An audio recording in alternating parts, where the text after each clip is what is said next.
welcome to Ask the Experts. I had some funny jokes, but I will move on. It's the Tri-City Regional Chamber of Commerce's series to help business leaders grow their companies with practical advice and answers that you can implement right away. A special welcome to those watching on Zoom remotely. You're a valuable part of our audience today, and hello to those watching on YouTube in the future. My name is Paul Casey. I'm the Executive Director of Leadership Tri-Cities, and I'm privileged to be your facilitator again today. This is the free benefit of your chamber membership, and it wouldn't be possible without the generous sponsorship of STCU. And with us today is Monica. Monica, come on up here. Welcome the crowd. Hello. My name is Monica Cisneros. I'm the area branch manager for the Tri-Cities and Othello locations of STCU. So thank you for joining us. As our organization is entering its 90th year later this year, we reflect on the cultural shifts we have implemented to better serve our members. At STCU, we have some core values, and one of my favorite core values is belonging. And so in a culture of belonging, we build relationships and partnerships. We value differences, encourage voices, and we connect, just like we'll be doing here today. So on behalf of STCU, I want to thank you guys for coming to Ask the Experts. Thank you. Grateful for your support. So for approximately half of our 90 minutes together, our experts will be presenting their gold nuggets on our topic of culture course correction. And for the second half, they will answer your questions. If you'd like to ask a question, and we would encourage everyone here to think of one question, even if you're an introvert, to ask a question today, whether you are live in the room or on Zoom, you can either text me at this number, you can write that down, or take a picture of it real quick, or you can raise your hand if you're in the room, or if you're on Zoom, you can just type it into the chat. And I will vet those questions and feed those to the experts and get to as many of them as we can. And they'll have their contact information available for you. I think they'll stick around for a bit afterward if you'd like to get to know them a little bit more. Let me introduce our speakers today. Lisa Godwin right here joined Team Elijah Family Homes in January 2022. Since then, she has been working hard to support its mission, possessing a passion to serve and better her community. Lisa is an experienced speaker, leader, and published author. She's always felt drawn to empowering others and feels right at home when she is out in the community serving and raising awareness about the struggles that so many face each day. When Lisa's away from the office, you'll find her soaking up time with her husband of 29 years, her 3 adult children, 2 daughters-in-law, sweet little granddaughter, Tatum. She also loves the outdoors, camping with her family, writing, going on walks, speaking, and encouraging anyone she can. Jamie Brackenbury is the Director of Operations at Tri-Cities Community Health, where she's worked for over 5 years. Jamie has spent over 20 years in healthcare, starting her career as a dental hygienist. She has steadfast commitment to equitable access to healthcare for all. Jamie spearheads initiatives that bridge gaps in services, ensuring all patients receive the care they need. She also has a Lhasa Apso. I'm just throwing that in there because it's going to be a theme here in just a moment. Because Michael Novakovich, the president and CEO of Columbia Ability Alliance, holds an MBA from Washington State University, where he also graduated summa cum laude with a degree in business administration. He and his wife Shannon have called the Tri-Cities home for many years and are proud parents of 2 boxer pups they refer to as the girls. Let's welcome our experts today.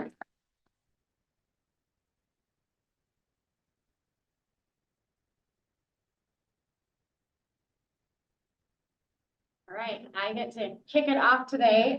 Obviously, we're talking about culture and change. I'm going to be one of the first to tell you that Tri-Cities Community Health has been through a ton of change. If you've known about us in the community, we've not always been great leaders in the community. Our culture has not always been great, and our employees will be the first to tell you that it has not been great over the years. But I am part of an executive team there that over the last year, we have really just dived into making sure that our values are not just posters on a wall in our clinics, and that we're actually using them. But it's taken a lot of work, and we're not done yet. We've got a ton of work to do still. But one of the key things that we did this year is we went back to the drawing board on our strategic plan, and we decided to really look at those values, look at our mission, and decide how we can make it better, but also implement it with our frontline staff. We spent an entire day talking about the why we do what we do and not just what we do. So it's so easy to sit there and go, we serve the community, we, provide health insurance, we do all these things, but why did we do that? And it was a lot of people pulling it out of us, but we finally came up with because people matter. So it's easy to say, we can all discuss it. And now every time we're sitting at a leadership table, we're making decisions or we're talking about something in our culture, we're always saying, does it align with because people matter? And we love that because it can be our community, it can be our patients, and it can be our employees. So no matter what we're doing, it's one foundation that we can use. We did that for a couple of months, and then just a few weeks ago, we did an all-staff meeting. It's really rare that we close all of our clinics and get all 300 of our staff members together for an entire day. And we spend the day discussing our why and how we wanted them to be able to do that and everything that they do as well. So telling them because people matter and having them be able to work that into how they take care of patients or how they interact with each other is really how we're trying to drive that change in our culture. Awesome. The team values, I don't know about any of you, if you've been in an organization where values were developed by leadership and it was real top down. So this is where the rubber meets the road for me, team values, right? So we developed these with team, and I'll tell you about how we've done it, but had a good opportunity to do this to drive change management at the Tri-Cities Cancer Center. We did it here at Visit Tri-Cities and currently doing it at Columbia Ability Alliance. And the values is where it starts. If you look up the definition of culture, you're going to see something along the lines of it's the shared values, attitudes, and beliefs of a group of people. And the only way you get those shared values in there is when you pull the team together to develop these things. So a quickest plug for Paul Casey. I hired Paul when I was at the Tri-Cities Cancer Center. He helped us develop our team values. When I arrived there in 2012, it was in some really rough shape, and our culture was in the tank. We had great people. Competition came into town. It just sucked the wind out of our sails. But because of the establishment of these values, and we walked it out, that team was recognized for innovation within industry. We had, and we turned the thing around. It took about 3 years, but it was pretty awesome. Visit Tri-Cities, incredible organization, 24-year CEO here that I'd replaced, had done a marvelous job, but I was hired to bring about change. And we needed to spark that up, and we did it through the development of team values. So our whole team got invested in doing this. One of our values was innovation, and I'm so glad that we had done this. The pandemic hit. I laid off 40% of my team. Tourism was arguably the most significantly impacted industry out there. Everything went dark, but our team did not. Those that were there because of a durable culture. Chase was on that team, part of this thing. We got really innovative. We did healthcare marketing in the middle of the pandemic. We were the voice for the Ben Franklin Health District, and most people didn't know it, but we had strategists and salespeople and marketers, and we did some cool stuff because of values. And then at Columbia Ability Alliance, we're rebuilding.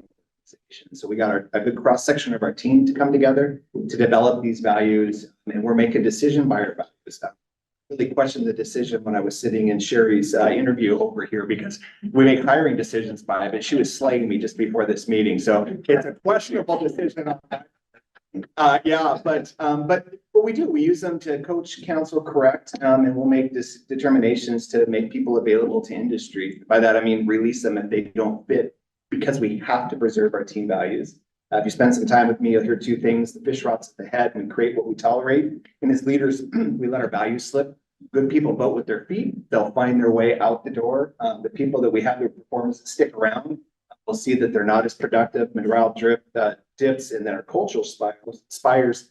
And then we're left with this team that is not of our dreams, right? So we've got to own that, hold our team accountable, but we got to walk it out as leaders too. So values are really impactful. I agree. And I actually appreciate what both of you have said. And I just want to kind of build on that. I did walk into an organization that was struggling a bit with even figuring out some values as a team, and then what does even team look like.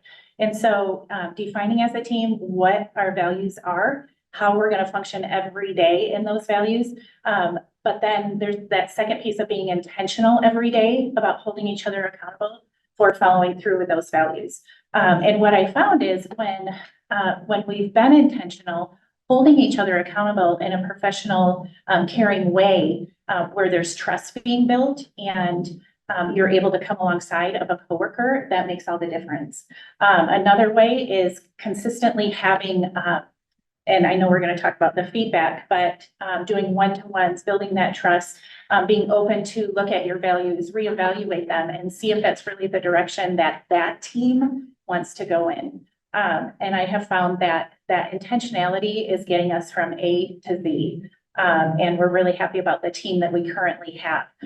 Also in the hiring process, just a tidbit, as you're hiring, really having established your values, looking at the individuals that are coming in and is there in alignment with the value system that you've set up? Because, somebody can be really good at their job and they don't align, and now you've got a little bit of a challenge on your hands. So really looking at even going back to, all the way back to the hiring piece, where you want to make sure that they're on board 100% with the value system that you have in your organization. Awesome. So speaking of values, the value of voices. So there's such great power in this. We open up the opportunities for our team throughout the organization to help influence decision-making and planning and chart the course forward. And I'm just going to ask you, if we include these voices, what do you think you get? Anybody? What's that? A lot of voices. A lot of voices.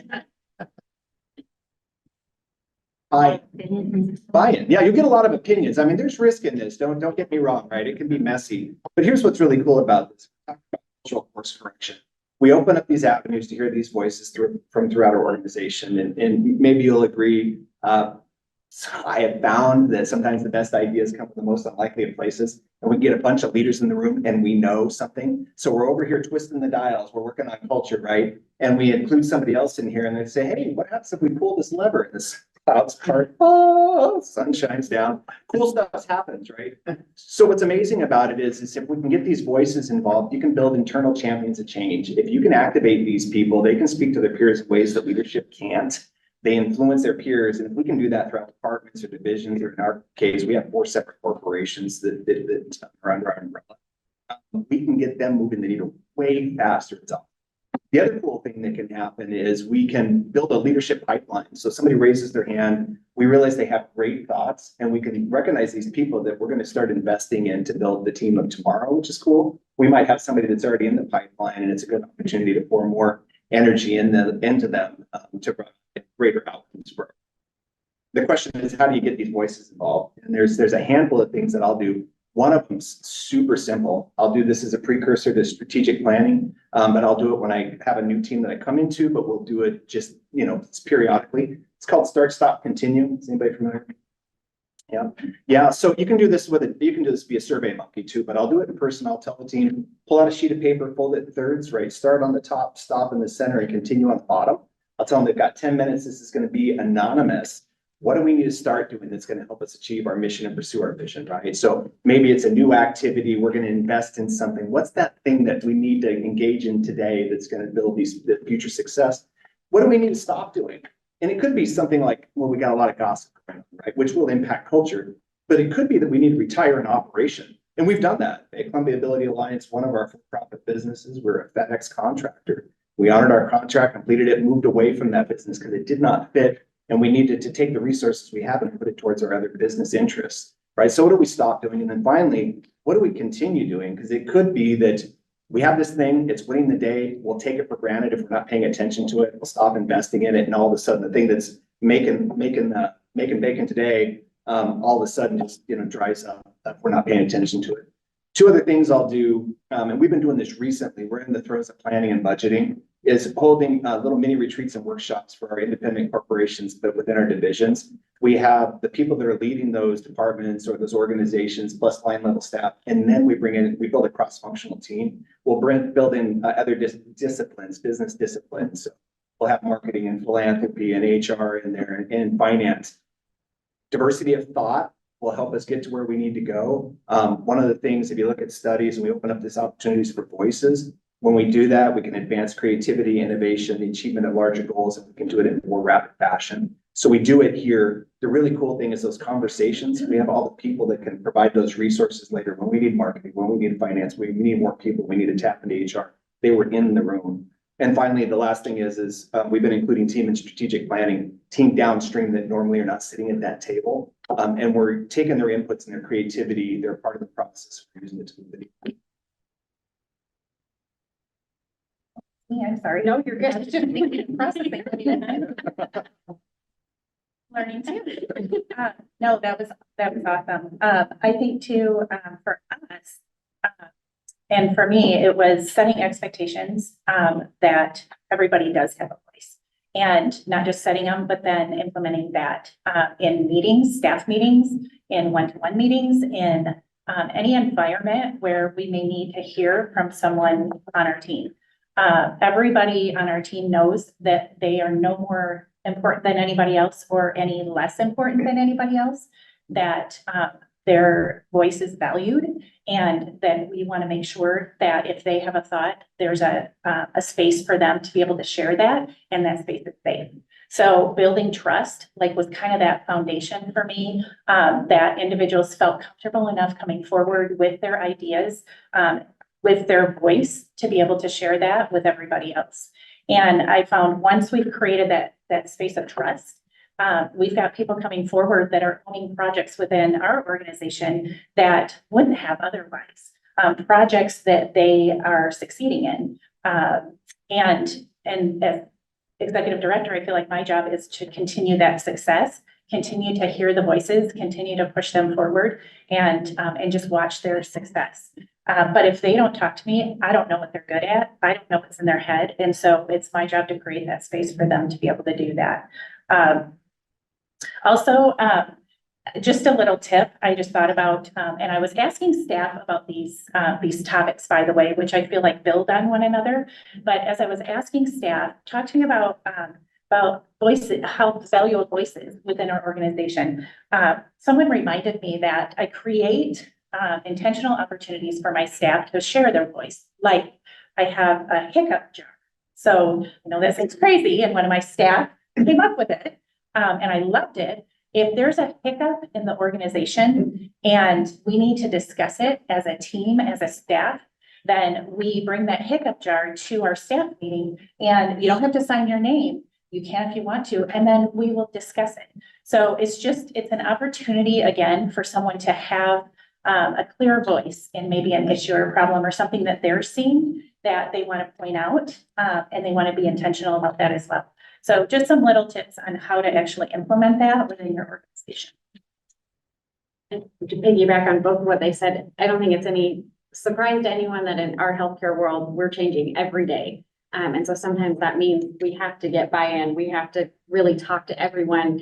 But as far as the executive team, we get that first, CMS will tell us, hey, you need to start seeing patients this way, and that's currently what we're going through.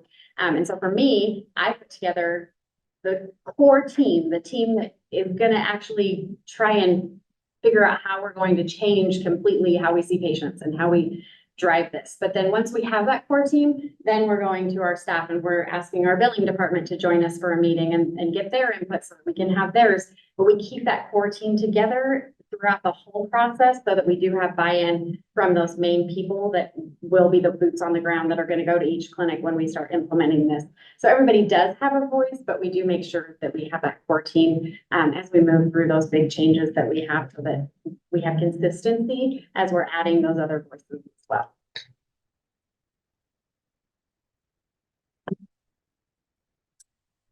Okay, I'm going to talk about safety. It's interesting, this morning, we just had a situation where we were creating a safe space for a client. We work with addiction recovery and needed to create a safe space for a client to be able to share really what's going on. And so we can get to the heart of the issue, right? And so we do that with our clients. We also do that in the office.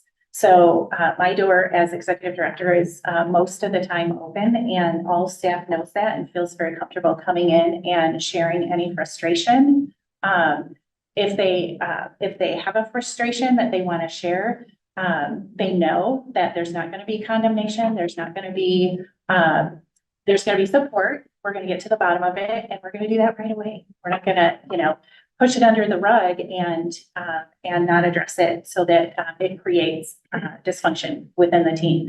And so the safety piece is huge. And again, like I was kind of talking, I feel like they kind of build on one another. When your team values are, you've created trust within your team, and that's one of your team values, I think you can build the safety around that as well. And so just as we are building trust amongst each other, in relationship with each other, we need to continue to protect that. And that's another thing, I would advise as well, as you're creating this culture in your organization, there's an element of protection that needs to happen. It's really easy to become complacent with creating a safe space, or, you know, you create your values and it's going really good for about 3 months. And then next thing you know, somebody gets offended and we're not handling things the way that we set up that we wanted to. And so we need to circle back around and bring that back so that individual has a safe place to be able to communicate the frustration or whatever it is that they want to share. But that protection piece, I'm always reminding my staff that we have to be intentional about, or we will lose that culture. And we'll go back to some of the old habits, much like we do in our personal life if we're not intentional about exercising or eating right. Those types of things that can be the same, I feel like, within your culture and your organization. I think this was the hardest topic for me because I've been at Tri-Cities Community Health through some rocky times. I wasn't on the executive team when things were really bad. And so there are some of us who have been there through a lot of that. And we have trauma ourselves from knowing the history and the culture that we've had. And so every day it's a choice to go to work and be positive. And we have just had to create that safe space within our own executive team so that we all feel safe. We feel like, yes, we're all here. We're now here for the right reasons. We are now here for the long haul. Nobody's on rocky ground. We have turned over a lot in our board. So we've just had a lot of history that's followed us through. So safety for us is starting with our executive team and making sure that we all feel safe and how we communicate with each other. And that's the only way we can start making our employees feel safe as well. We new hire orientation they're brought through our admin building. We have lunch with them their first day. They get to see our offices. They're all glass open. So we're trying to be as transparent as possible to all of our staff members, which I think is huge in starting that safety discussions and making sure that they can get their voices heard.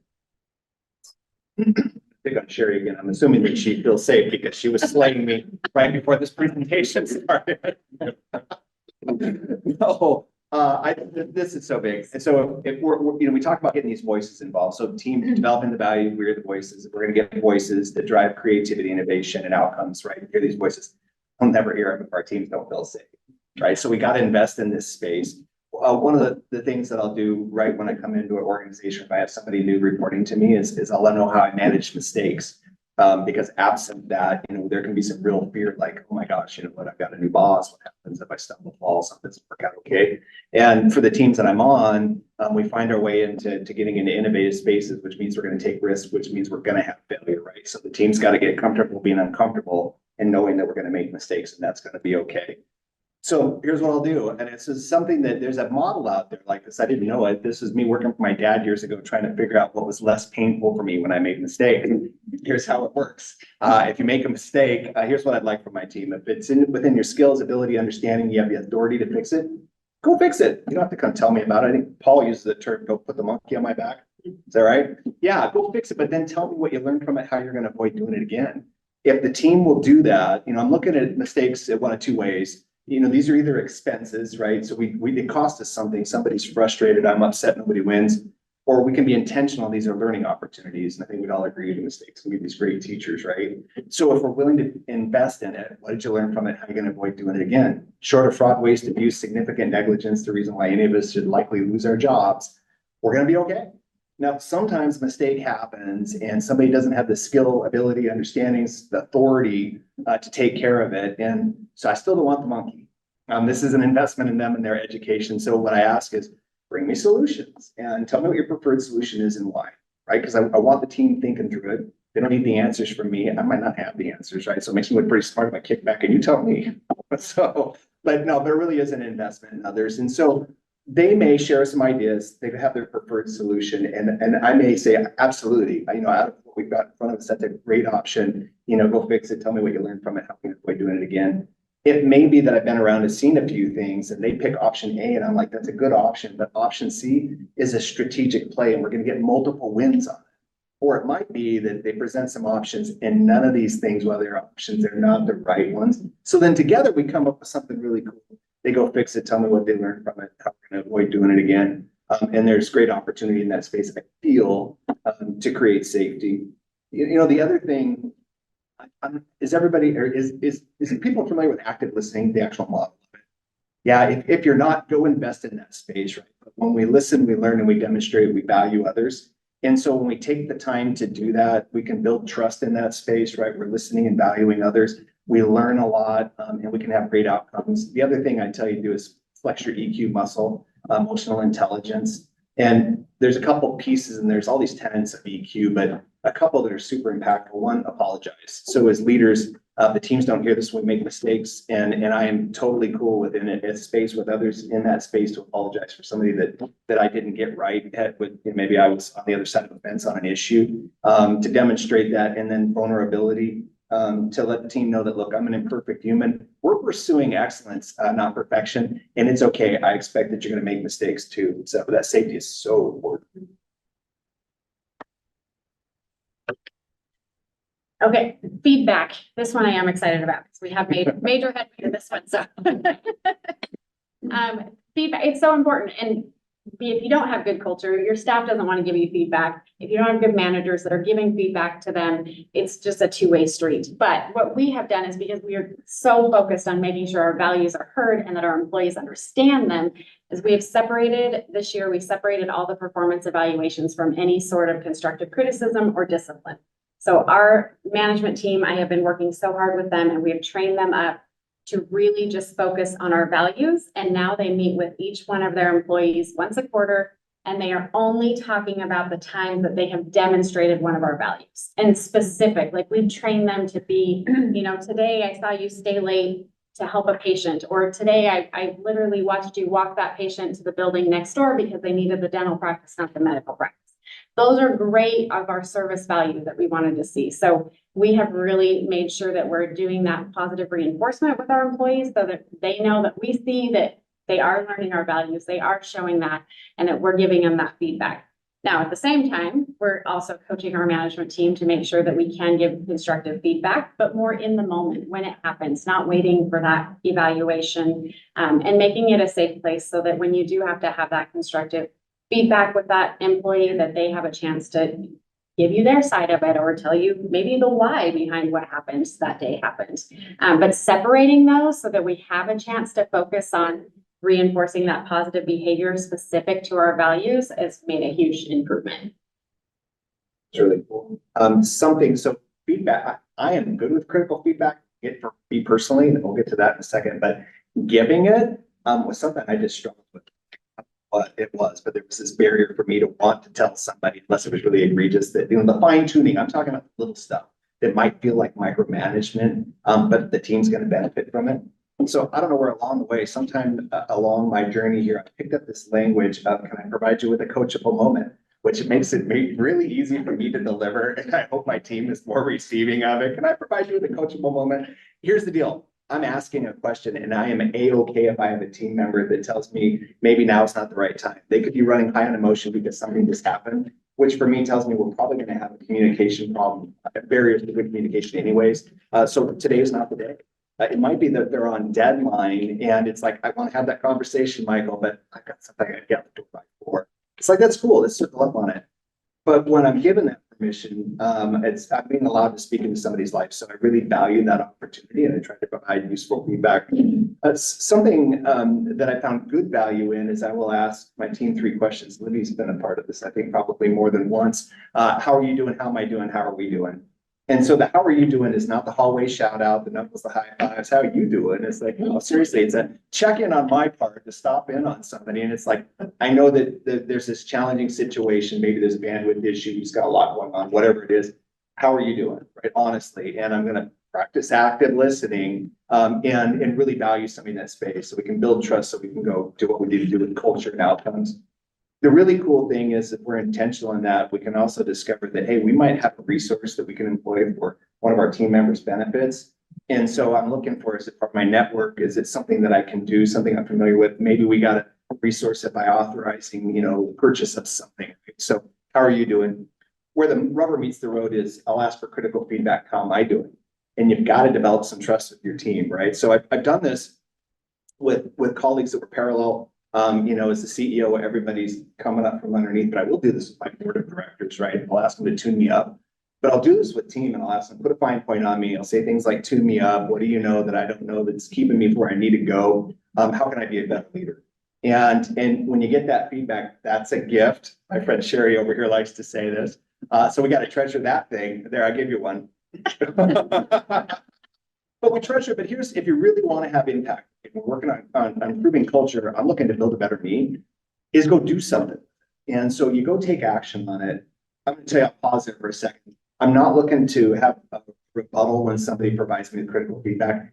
Every once in a while, somebody's perspective is really off, which now I understand how they think, but chances are they're missing a piece of information, right? And I can tell them why I would make a decision like that. We could have a different conversation. Usually though, it's something I can go work. So I go work on it, come back, feedback loop, let somebody know that, hey, I valued what you said. I took action on it. Did you see it? Because they might not have seen that I did anything with it. So now they know they feel valued. They might have seen it and they said, yeah, that's cool. They might have seen it. They said, hey, Michael, that's great. That is not what I was talking about, which means the problem still exists because we have miscommunication. So we get clarity, we go fix it. And then finally, how are we doing? Because they may honestly be doing well. And they may say, Michael, you're great. Thank you so much for asking. And we're good. We're not doing anything. So the big question is, what could we be doing that's going to help us achieve our mission and pursue our vision? The other thing I would say is something called one big thing that somebody introduced me to. Find a couple of people in your organization that'll tell you what you really need to hear, not what they think you might want to hear. Give them 24 hours and say, if you're going to tell me one thing to tune me up, that would make me a better me, what's my one thing? It's super good stuff.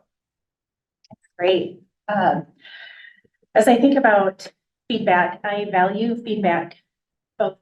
I love to coachable moments, we use that, but I also enjoy feedback from my staff as well, because I don't know what they're seeing. I have blind spots and I realize that, and so they can help me as much as I can help them. Because if they're helping me, it's in essence helping them, and it just goes back and forth, right? And that becomes a really healthy conversation. So communication, I feel like, is key in feedback. And there's so many parts and pieces with feedback, whether you're giving it or receiving it. And of course, Paul talks a lot about that in some of his trainings. But communicating at the right time with the right method, getting to know your staff, understanding how they like to communicate with feedback, what floats their boat, what encourages them.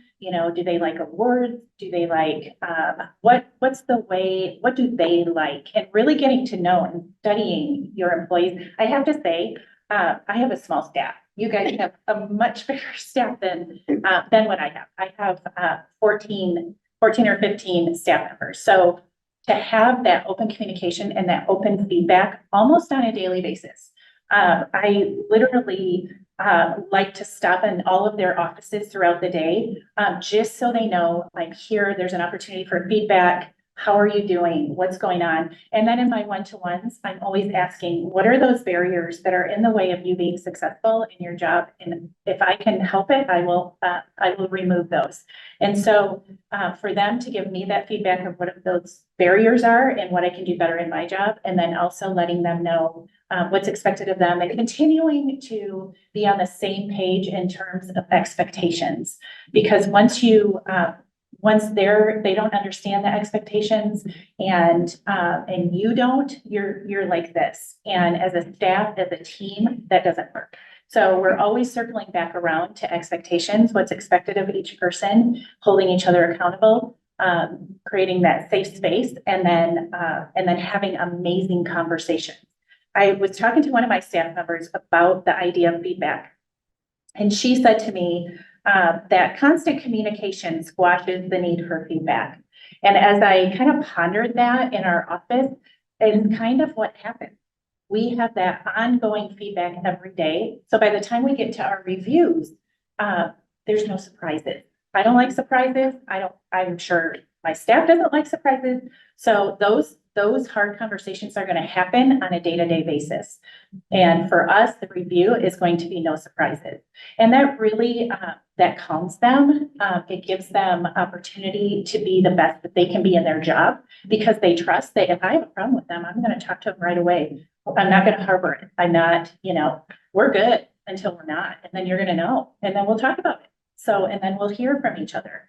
So, I firmly believe in that and, learned that in the family unit and kind of take that to the workplace, because I think there's a lot to be said, with what you can learn from those that you interact with on a daily basis at home as well.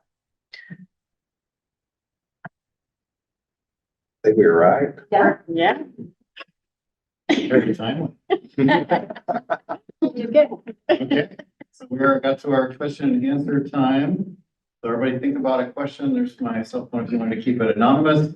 If your boss is in the room and you want to text me, it's,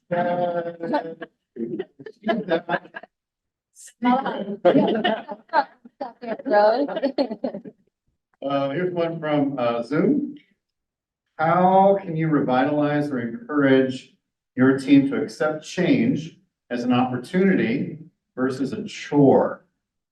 How can you help your team revitalize and encourage them to accept change as an opportunity versus a chore? So I would like to speak to that just real briefly. When I started in this position over 2 years ago, the first thing I decided that I was going to do when I went in is listen.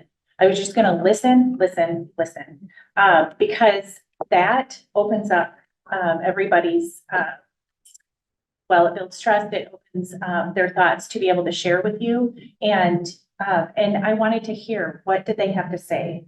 And what were they struggling with? What are the things that we need to change? And I wouldn't promise change, but I definitely would listen. And if it actually worked within our mission and vision, I would look into it and I would involve them in it. So they knew, they weren't questioning whether I was even gonna do it with them or for them. Always involving them in that process was kind of the key. And some didn't like change, some did. And I kind of just had to go with it. If they didn't, then maybe it wasn't the right place for them to work, because every organization is moving in a direction, and sometimes your time is up at an organization because it's time for you to move somewhere else. And so I just embraced that. I would just say boots on the ground too. You got to be willing to jump in with them, and when you're making those big changes, so that if there are feedback, you can hear it in the moment, you can see what's going on, not just sitting in an office somewhere, but actually being a part of that change with them. Yeah, one of the things that we did, the Cancer Center did it at Visit Tri-Cities and did it at Accountability Alliance, is we walked the whole team through a team read. At Accountability Alliance, because our team's bigger, we did it with the managers. We got about 20 managers across our enterprise. But through Who Moved My Cheese? Who Moved My Cheese? Do you guys read this? Yeah, good book. So we talk about change management, the benefit of it. And I think for us as leaders, we've got to set the vision. I think the why came out earlier in part of this conversation, but why would we do that thing? If people really understand where we're going, we're working to empower people and build a better community for all to enjoy, right? And if we can get behind that, that's why these things, I think we can drive change. The other piece, and it's probably more my leadership that'll experience this than people downstream, just because of proximity. But these challenges present these stretch and grow moments in our lives. Cool stuff can happen when you embrace it. You're driving down the highway of life, you're in your favorite car, wind's ripping through the hair, it's blue sky, and there's a couple of interesting clouds, but you couldn't get any better. And it's gonna happen. The proverbial mountain drops out of the sky, right? It blocks your road. You're having the best day ever. And so we've got choices, right? We've got choices. How are we going to look at this thing? So we see it happen. People hit the brakes and they're immobilized. And life passes them by. They miss this opportunity for career advancement. Somebody else takes the promotion. If it's an organizational challenge, somebody's going to come along and figure it out. They're going to take your market share, right?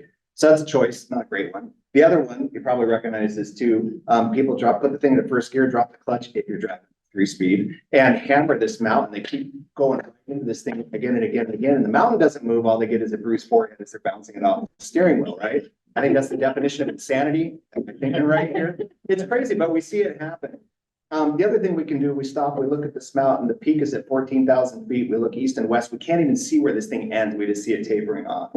So you get out in front of this thing and you look at it and think the quickest way to get on the other side is to climb this mountain. And you very quickly realize that when preparation meets opportunity, success happens. And you don't know how to climb a mountain, and you don't have crampons and a carabiner, you don't have oxygen, all the things you need, but you got a choice and you can choose to go right or left, right? And I think this is what we got to get our team in this space, and we go right or left. And if we're willing to embrace that stretch and grow moment, we build resources, right? All of a sudden we build a network. Maybe we go back to school, get a certification, get an understanding, skills, experience.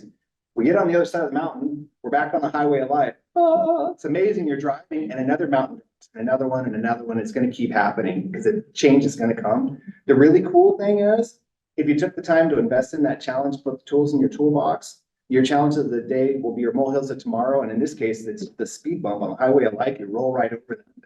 So I'm working with the team to put our head in that space because it's a choice we get. Question in the room? I have a question. How can you, what would you say is the best way to build morale or more connection with all the employees due to the cost of living and how business is now on a budget, basically? Because in the past, we've always done like big events, you know, we've catered to our employees, we've made them feel like, you know, top notch, and now it's becoming an issue. Like, how are we going to be able to budget this? How are we going to be able to keep them happy and keep the doors open at the same You're time? preaching to the choir. Yeah. We're a nonprofit. Yeah, I mean, we do a little bit, what Lisa was saying is every time we have a new hire, we do give them a form and we ask them, how do you like to be recognized? We ask them, you know, what's your favorite snack, or just some little things. And we do, you know, we empower our managers to be able to recognize them with those little things. But when it comes to big things, like the holidays, even for us, we sent out a survey monkey to all our employees and said, would you rather have a party? Would you rather have, you know, a gift card? What can we do? And we just went with the majority, but it is a battle because I think everybody's different, and you're never, when you have that many employees, you're never going to be able to please everyone. And it sometimes hurts when they are critical of it, but yeah, we just have to go with the majority. We get a lot of that. Oh, we've been doing this forever and now why don't we do it anymore, you know? Yeah. Tons of communication too. You know, things like that. It's just always, we're saying, oh, well, we're going to try something different. Or again, we sent out a survey monkey. Would you rather have this or this? And if you had your choice, or can we do this? We asked them last summer would you rather have I don't remember what our alternatives were, but it was a dust devil night, and that was what was chosen as, you know, the majority. So we did that for our employees. So, but it's hard. So we recently had an employee appreciation day. So it started out with breakfast.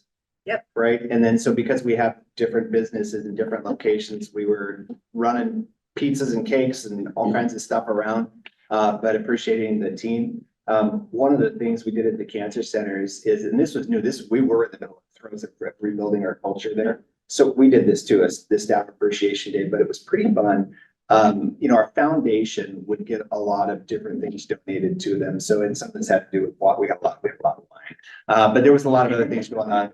So what we did is, leadership was serving breakfast in the morning, and then leadership served them lunch, but every hour on the hour, we did a staffle. We were pulling team names at random, and leadership was literally running through the building and dropping off stuff. This is going out on the PA. It cost us very, very little, but staff was sparked and they could not wait. Like, what are you guys going to do this next year? When it was rolling into June, they're like, what are you going to do? This is going to be exciting. And we got them swag. We did some cool stuff, the things that we could afford to do.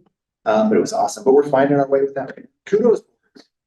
We've done this across the agencies. Sherry just implemented this via our HRIS system. We use something called Bamboo HR, but peer recognition, right? But shout outs from leadership. I saw you do one today. Yeah, it's called employee community, and you can do some of those things even on social media sites within your organization. Start your own Facebook that's just for your organization, and you can be able to make it a shout out board for people, for peer to peer, because peer to peer recognition is huge and goes a long way.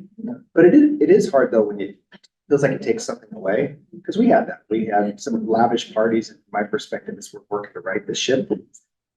Well, that's the responsible thing for us to do. So that feels weird, right? So we got to find ways to make it work. open policy, you all talked about. But then there's the workload, time availability of the leader. How do you manage both, especially with a small business? So I made a practice, years ago. That's a hard thing to balance, right? It feels like you're going on deadline because I used to be a manager. But I was recognizing what I wasn't doing as a leader, supporting the team and having a conversation and stopping. Matter of fact, the first time I really recognized it was when I wasn't listening to a team member that needed me present, and I green lighted something and they had a fantastic disaster. And I got to own it because I asked them what happened and they're like, you said it was good. Oh my gosh, dude, I don't even remember talking to you. What I had to do was realize, you know what, I'm in this role. We got to have some good boundaries to make sure that people aren't really taking advantage of your time. I mean, I'll get my team time, but I would actually just stop because I knew I needed to listen, value my team because it was going to allow us to rebuild culture and do cool stuff. And it just might meant that I've got to work a little bit longer, maybe work smarter, which also kind of translates too, because then you figure out how to delegate really well. And then you can grow team members, really cool stuff. I make sure when I schedule on my one-on-ones with my managers, I do it off-site. So I do not meet with them in their clinics or in their offices. We'll go to Starbucks or buy some bagels. So it always works out for me too, but we go off-site so that there is no interruption. No employees are pulling them away and they get my undivided attention for that hour. Yeah, I think for me, it's setting boundaries, just plain and simple. So whatever that looks like, it might look like for me personally, trying to stay 40 to 50 hours a week, and making sure that my staff does that as well. Because what I do, they're going to do. And so creating those one-to-ones, but making sure that, my door is closed or we're intentional about having them. The boundaries that I need to put up around as ED are incredibly important. Sherry, you have a question? I do. I was really excited to hear that you're doing performance reviews set around your values. One of the things that we're doing this year that I'm really excited about is we've created those values and we put them out there, and I've explained to employees that these are like the rudder road, but they should steer everything that you do. And I'm interested to hear how long you've been doing that and what the feedback on that. Yeah, we rolled that out January 1. So we put a committee together. I think it was October, and we spent good 3 months building. We had our values and then defining them, and then really defining them for so managers can, we have some managers who have tons of experience and easier for them to pick up on those things and give that feedback. And brand new managers who it's going to be a little more difficult for them to really see. We also have really, really large, much like you, I'm sure, really, really large clinics and large areas. And so it's hard for our managers to always have eyes everywhere. So it just took a lot of really building to feel like, okay, what does this look like? How can they actually tangibly do this and roll this out? So put it all together. It's in our payroll system. So that way, if they're on the floor and they see that, they can log in really fast and they can put it in the payroll. It's in the review part of their payroll system for that employee. So they don't have to remember it. Don't have to write it down, doesn't go on a piece of paper somewhere. And then hopefully by the end of that quarter, they already we asked them to do at least 3 examples of every value on there. And we broke it down for them.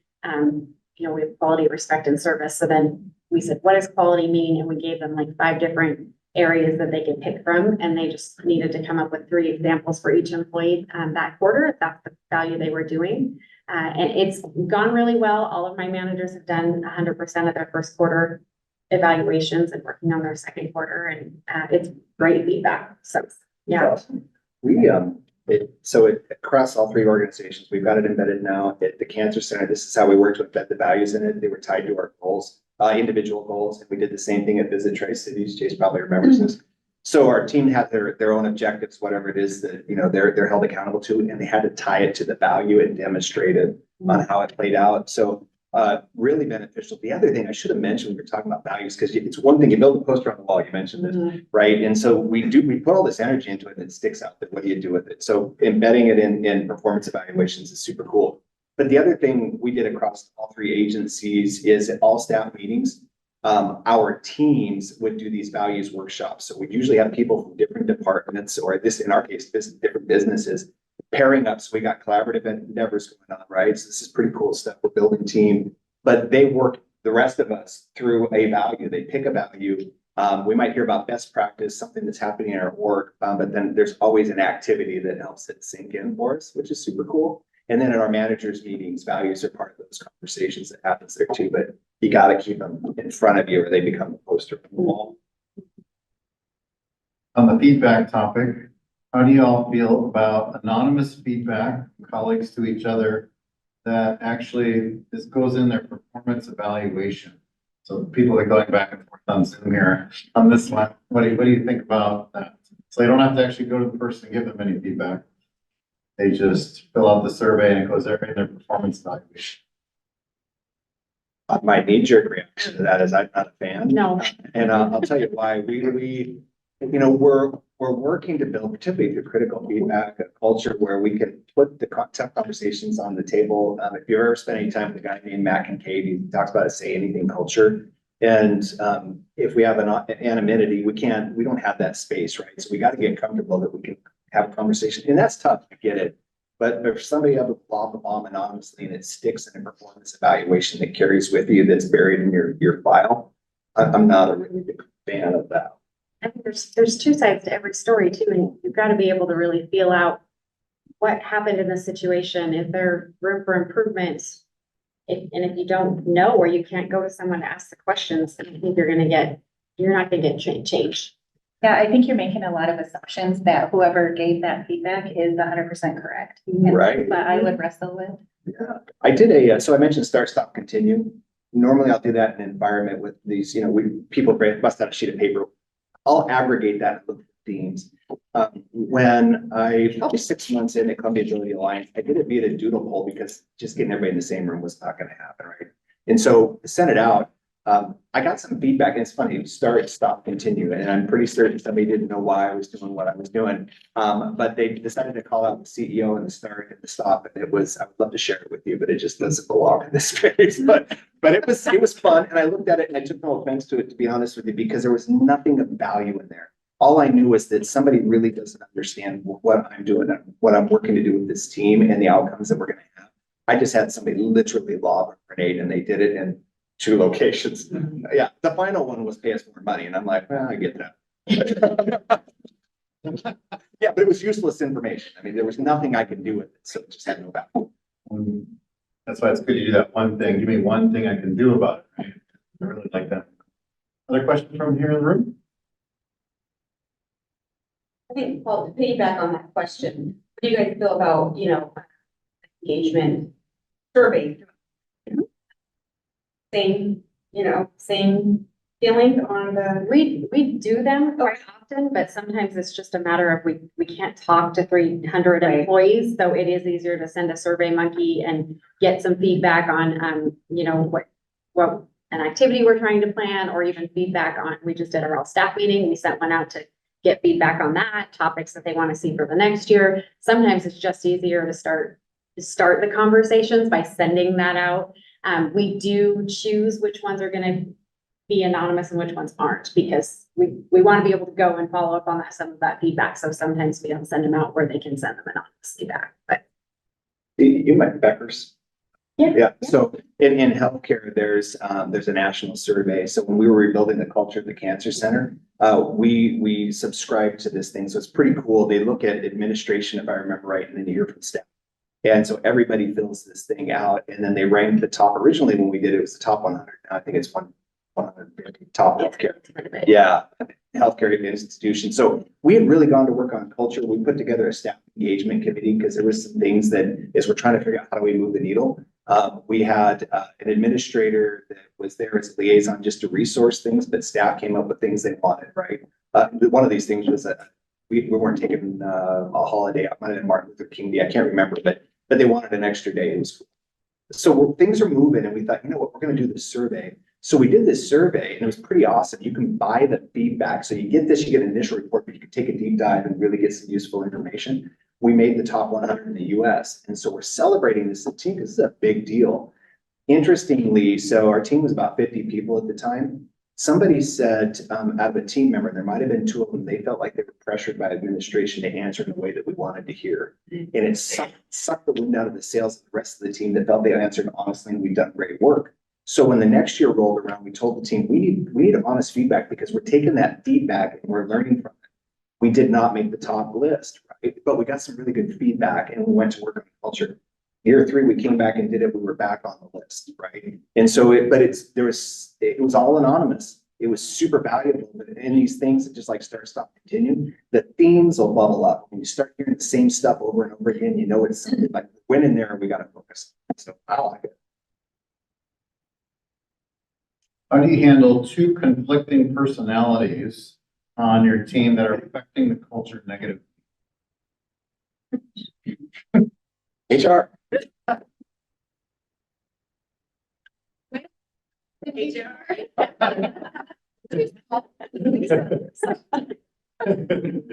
Yeah. That's a tough one. Assessments, What's that? disc assessments, Oh, Yeah. DISC is awesome. Yeah. because then you learn how to communicate with different personalities. Yep.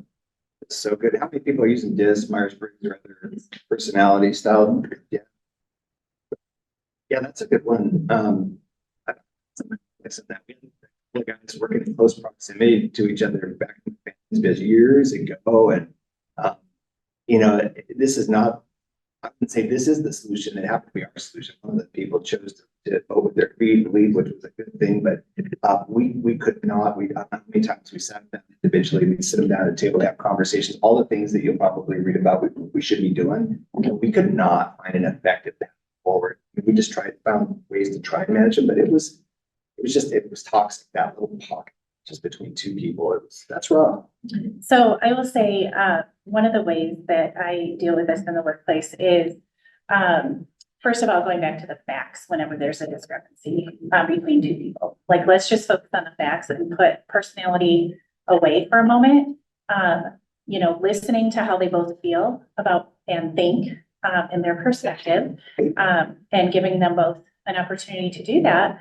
And then also coming back to the facts. And a lot of times it's going back, because I do HR for our organization. So it's going back to the handbook, and it's always going back to something factual. So no matter what your personality is in our organization, for the most part, we have some things that are lined up that will dictate how we move forward.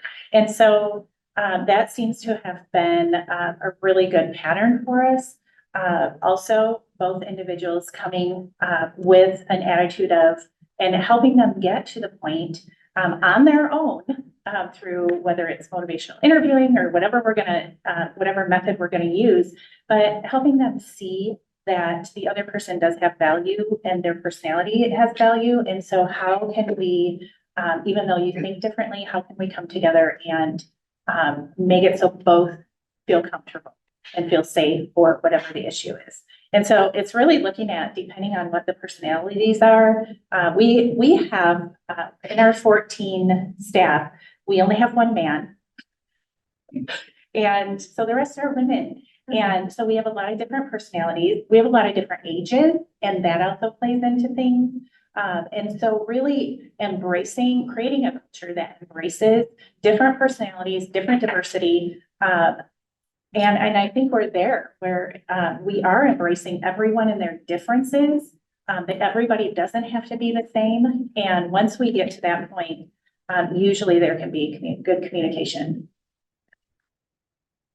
Values too, though. I mean, we had this conversation across leadership to use them to ask somebody which value is that. So which value are you exhibiting there? And these can be tough conversations. It doesn't mean somebody's going to walk away from there and get it, but you kind of hope they do, that there's a moment in there that's not supporting team and a variety of things. How do you introduce feedback into a culture that is sensitive and fearful to corrective feedback? Like they fear they're gonna get fired, or fear like, so how would you like start to reshape that culture? I think it's pretty important to address it in the moment and not hold on to it. So then all of a sudden you're having this meeting where you've got all these negative things to talk about, and some of them are so old that they're thinking, man, you've been holding on to this for so long. So I think addressing it in the moment and giving them a chance to make that immediate correction and then praising them for it. And, going back to the values, when you see them, you're telling them something good or something specific that you've seen them do well, that's just gonna make them feel even better and know that it's not all negative, making those changes. I had a gentleman that worked for me that ran high on emotion, and he emoted outwardly, and was new to our team. And he had a lot of internal customers. He supported this whole agency in a variety of ways.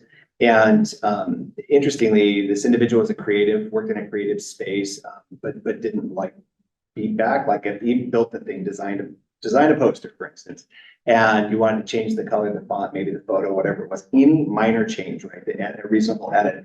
This person would become highly emotional and they wear it and they looked angry.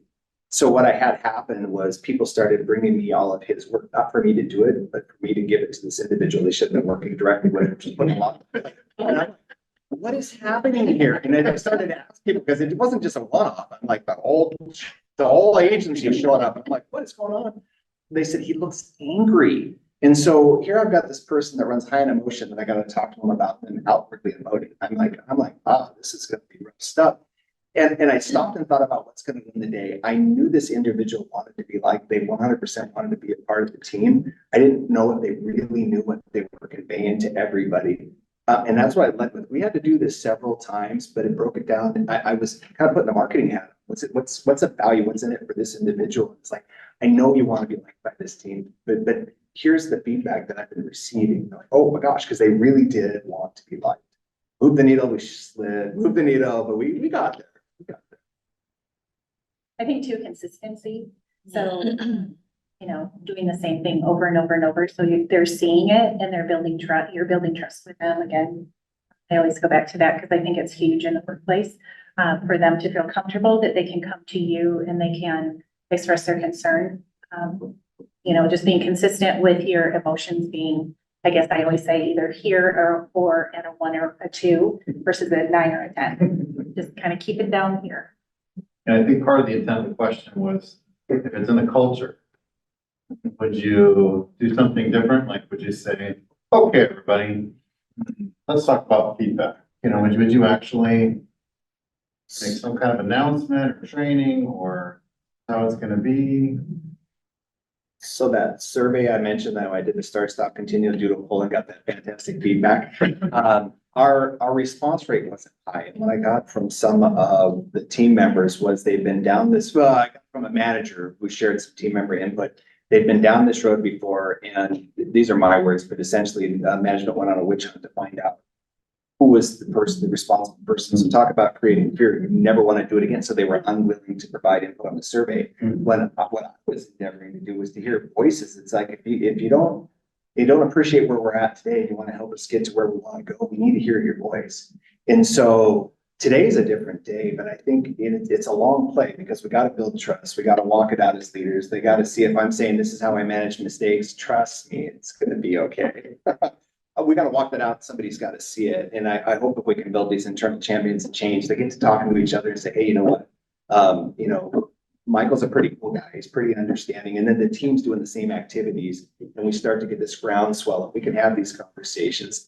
The feedback's gonna be positive. There's positive intent behind it. We're trying to help you be all that you can be so we can be all that we can be and serve some people, build better community. But that's what we're talking about, right? It's culture. It just takes a lot of time. Yeah. Time. Question?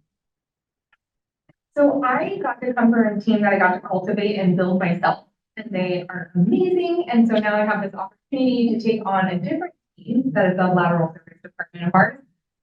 Has best reputation, very toxic. So I come in all sunshine and rainbows, right? And so for me, it's what is the first thing I can do to initiate a great impact that's visible for them to see that I am there. I am their advocate to hold the owners accountable to them, to help with that change, but I want something that's going to be tangible for them to see right away. So what would be kind of something that you would suggest?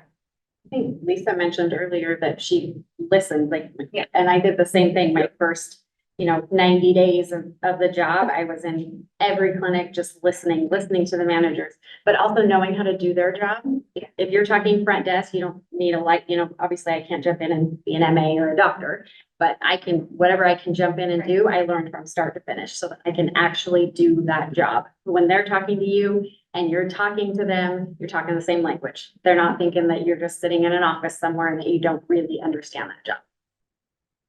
These ladies are delivering it.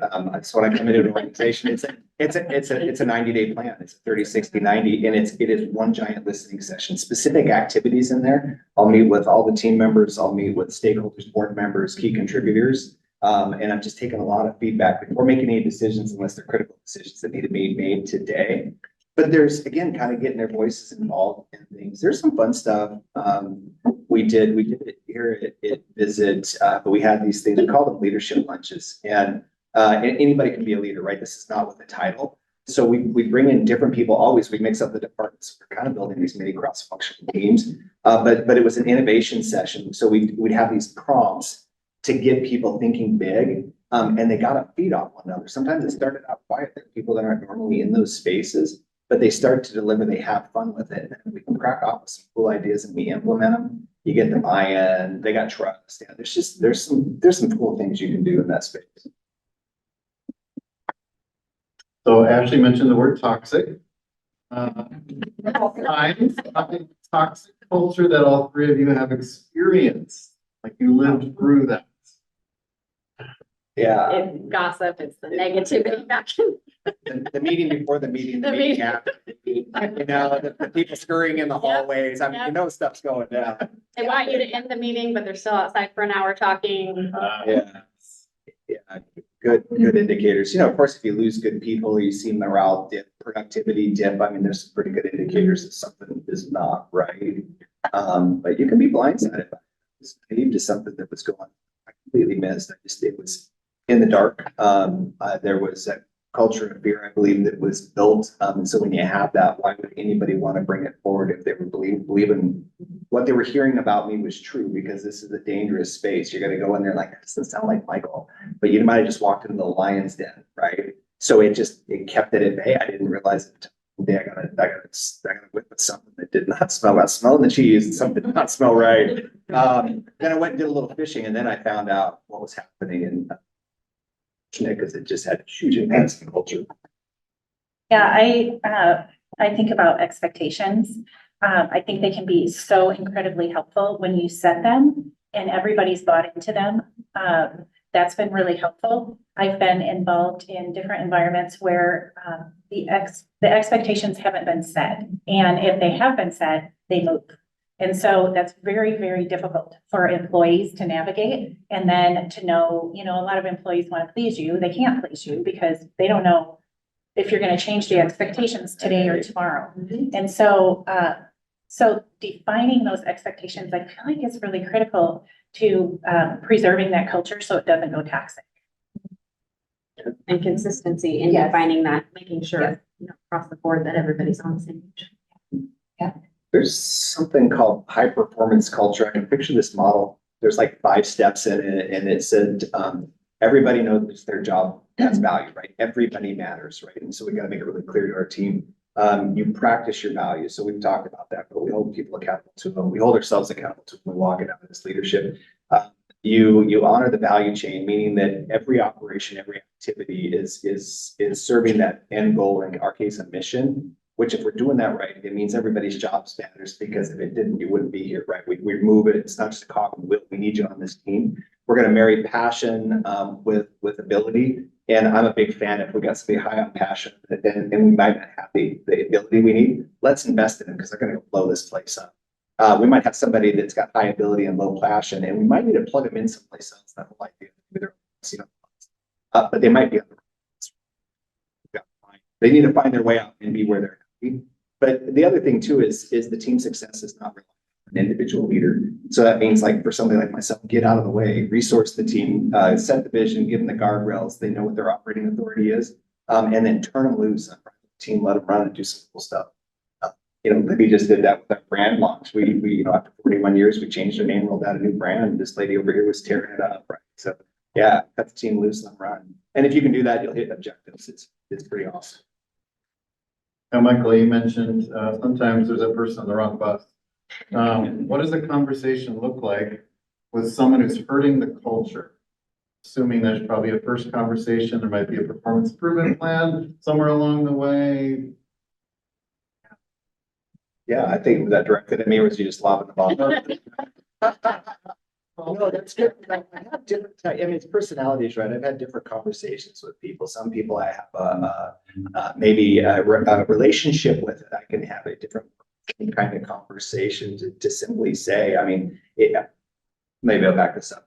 I won't, for the benefit of our organization, I'll never allow myself to be leveraged, right? Because we can always find the next best person. That does not mean I do not value my team, but I will not sacrifice the team or our culture for one individual, right? And so that's, if I ever get approached with that, you're arm wrestling with the wrong guy, because I'm serve team and our mission first, right? Because it's so important. But you know, I'll seek to find out what's going on with people, and maybe there's something that we just haven't done, resource didn't recognize, or maybe we overloaded them because they're such a great performer, so we just give them more, right? And understand if there's something that we're doing on our side of the house that we could be doing better, so they're going to be happy. But I'm okay having a conversation to say, hey, you should go where you're happy. And the other thing I tell my team, and this is, I've got great team members sitting right here. I don't want any of them to go, but sometimes you have to go to grow. And if we hit a place that you're not getting the growth opportunities you need, I will support you in that. And I'll pick up the phone, reach into my network, find you the next best gig. And then I hope when you leave our agency, we can partner, right? I want to have that relationship so we can do some really cool stuff. But those conversations are always different depending on who I'm talking to, what the relationship is. And then, you know, performance, past performance, and I don't mean just because they were exceptional, but we've got some people that just don't seem to be happy wherever they go. It's that whole idea, the Bob and Betty principle. If Bob and Betty have a problem everywhere they go, and Bob and Betty have a problem with everybody, chances are Bob and Betty are the problem, right? Did that answer the question? I think it's important to ask them what their barriers are. If they're not meeting your expectations, do they have barriers that you can reasonably get behind? Is it, so maybe they don't, and then it is let's help you find something else. So, but there may be something that you're missing or something on the team that you're not seeing that's important to know. Yeah, I really resonate with what Michael said too, because I think sometimes we have those conversations and we make the assumption that it's a negative conversation, and it actually could be a very positive conversation for the individual you're talking to, because truly maybe they need to go on and get their master's, or there's some other position that is just an amazing fit, and we don't want to be the barrier to that. And so having those conversations that are kind of hard, but actually could end up being amazing. And now you've got a partner in the community, in the nonprofit world, that's advocating for you and wherever that individual is. So I think looking at that as not just a negative, but a positive. Good. Next question.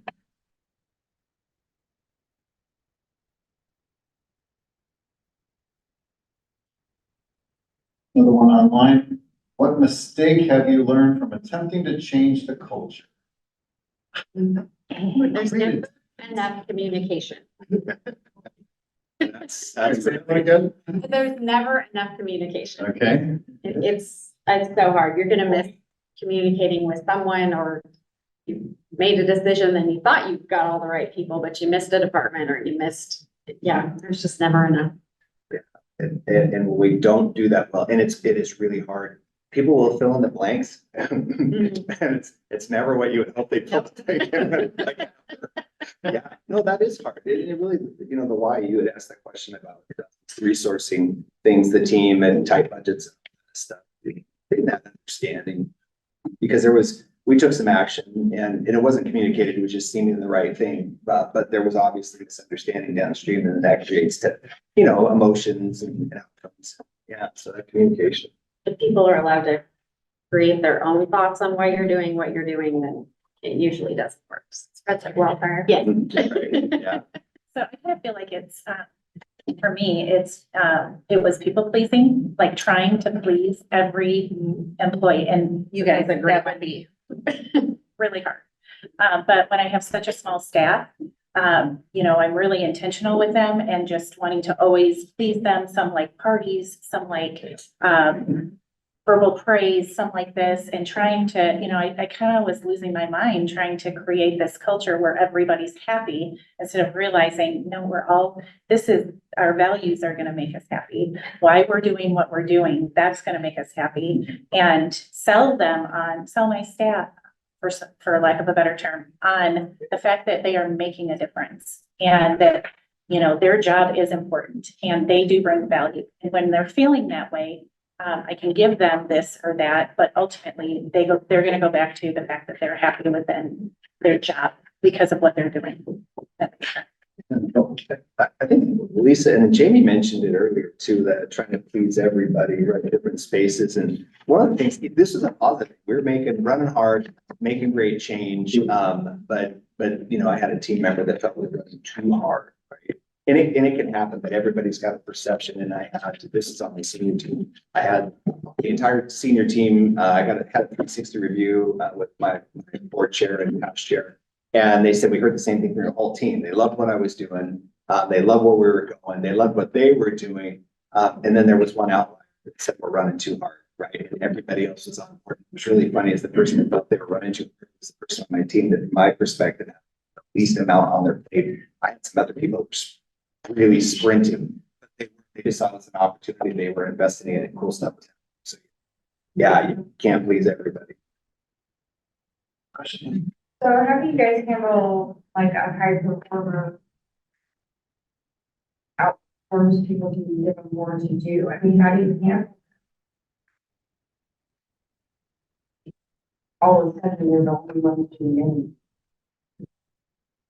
I just saw a good story on that, and there was a gentleman, Juan, I don't remember what the position was, but he was in leadership, but he was a part of this group, and he was this guy that was just crushing it. So they were giving him more, but at the same time, you know, other people just weren't taking on the challenges, but he seemed to be happy doing it.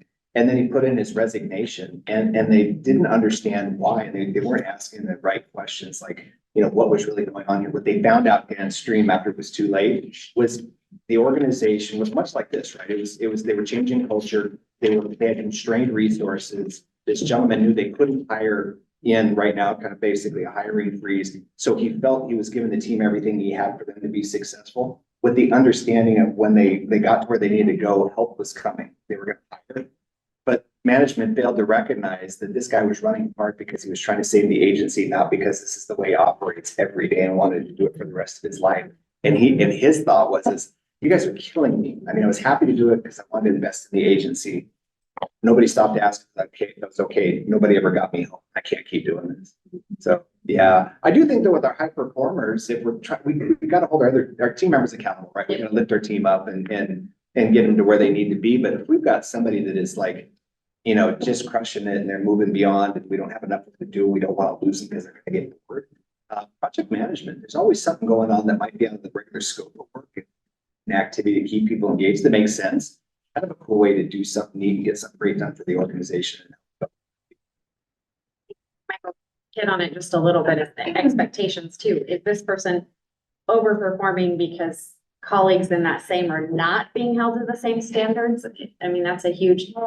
With our group, everybody has, Oh, okay. we're not, nobody has a job. Okay. So.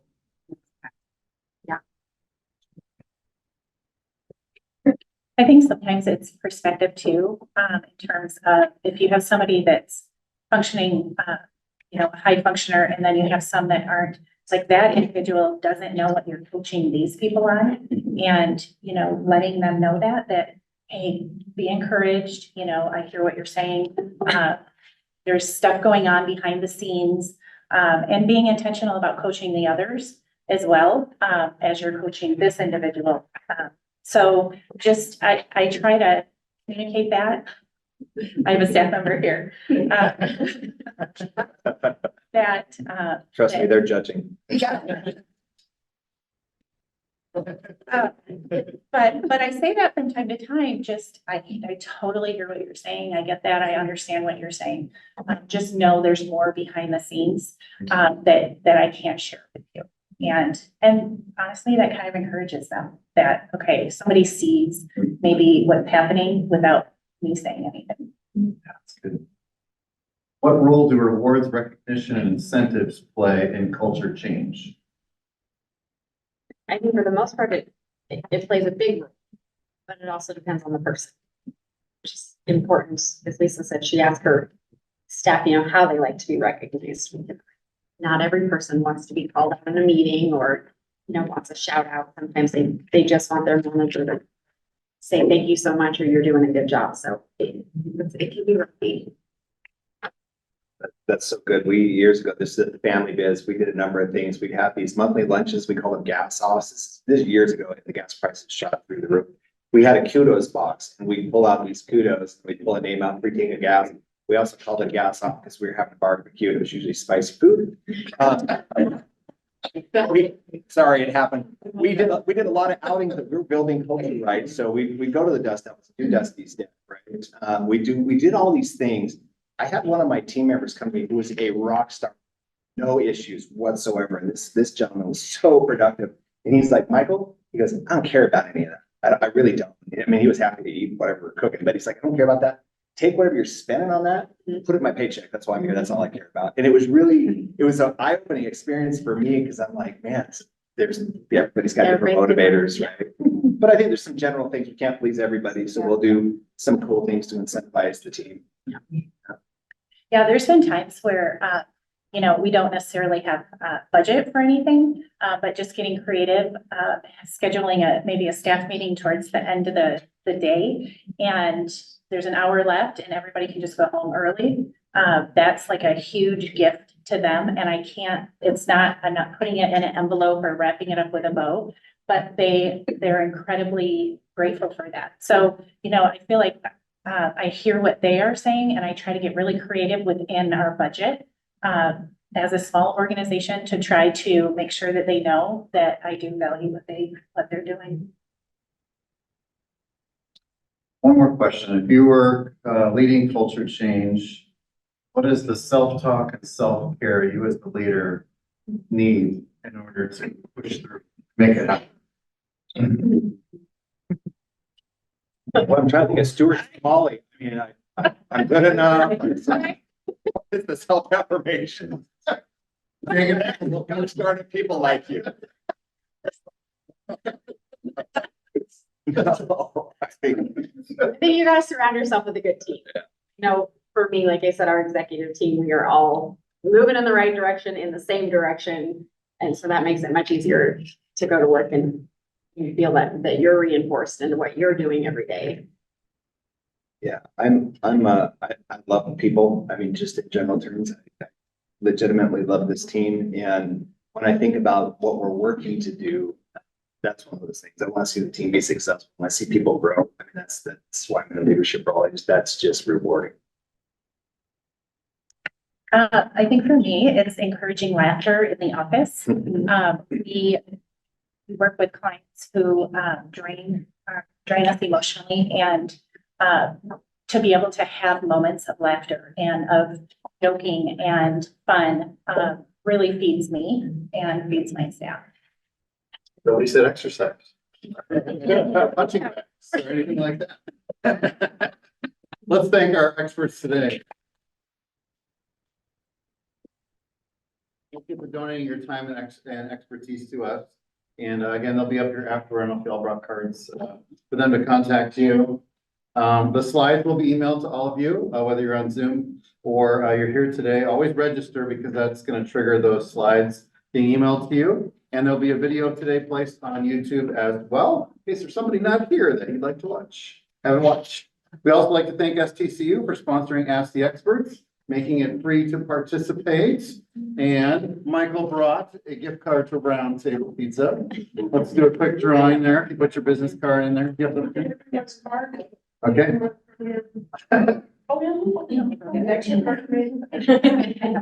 Yeah, we have. All right. Let's go. This is looking for a gift. Okay, for the round table, Chase. And again, you better have pizza. That would be, how about Lisa's? It's $25 to Village Bistro. Oh, Take that one. All right. One more, and then we'll do the round table one. Such good pizza. Thank you, Paul. All right, we have. Is it Brandon? Yeah, there he is.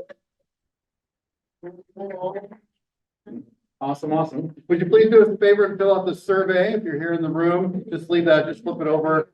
They're very valuable to us as we plan these. If you're on Zoom, there's a QR code on the screen that if you would fill that out, that would be great. Tell your business colleagues to join us. And our next one is this flyer here. Our next Ask the Experts, always the third Tuesday of the month from 3 to 4:30. And our next one is winning social media strategies. Most of us want to know what's current now, right? Seems like it's always changing. So we'll have Brandcraft and Spotify Digital will both be here to talk about that. And that will be on June 18th. So hopefully you'll join us again. May your business continue to prosper in 2024, and we'll see you next month.